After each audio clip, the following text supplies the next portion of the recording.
عمرو عیار اور جادوئی زنبیل۔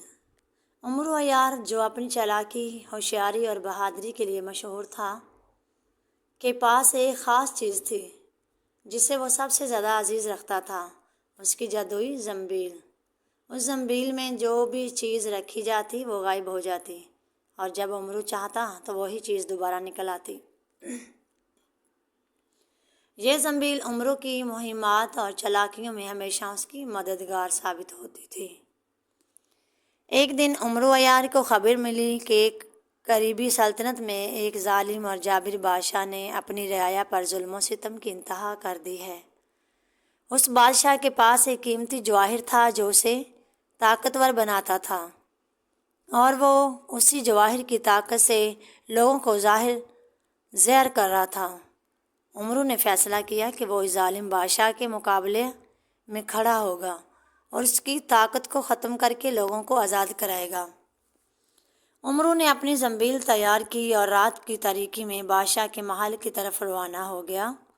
محل کے چاروں طرف سخت پہرا تھا، لیکن عمرو کی چالاکی اور زنبیل کی مدد سے وہ بغیر کسی کو خبر کیے محل میں داخل ہو گیا۔ محل کے اندر پہنچ کر عمرو نے جواہر کی تلاش شروع کی، جو کہ ایک مخصوص کمرے میں رکھے گئے خزانے میں موجود تھا۔ عمرو نے زنبیل کو کھولا اور خزانے میں موجود تمام جواہرات اور سونے چاندی کو زنبیل میں ڈال دیا، اور جیسے ہی جواہر اس زنبیل میں گیا وہ فوراً غائب ہو گیا۔ اب جواہر بادشاہ کے پاس نہیں تھا اور اس کی ساری طاقت ختم ہو چکی تھی۔ صبح ہونے پر جب بادشاہ کو معلوم ہوا کہ اس کا جواہر غائب ہو چکا ہے تو وہ غضبناک ہو گیا۔ اس نے اپنے سپاہیوں کو حکم دیا کہ پورے محل کی تلاشی لی جائے، لیکن سپاہیوں کو کچھ بھی نہ ملا، کیونکہ عمرو عیار پہلے ہی زنبیل میں سب کچھ سمیٹ کر وہاں سے نکل چکا تھا۔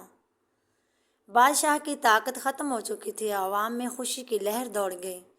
عمرو نے زنبیل سے جواہر نکالا اور اسے توڑ دیا تاکہ وہ دوبارہ کسی کے ہاتھ نہ لگ سکے۔ اس کے بعد اس نے باقی خزانے کو عوام میں تقسیم کر دیا۔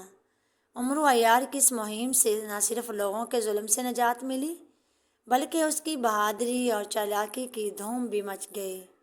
عمرو نے ثابت کیا کہ جادوئی زنبیل کے ساتھ وہ ہر مشکل کا سامنا کر سکتا ہے اور ہر ظالم کا خاتمہ کر سکتا ہے۔ عمرو نے اپنی زنبیل کو دوبارہ کندھے پر رکھا اور نئے مہمات کی طرف روانہ ہو گیا، ہمیشہ تیار کہ کہیں بھی ظلم دیکھے گا وہاں پہنچے گا اور اپنی زنبیل کی مدد سے انصاف قائم کرے گا۔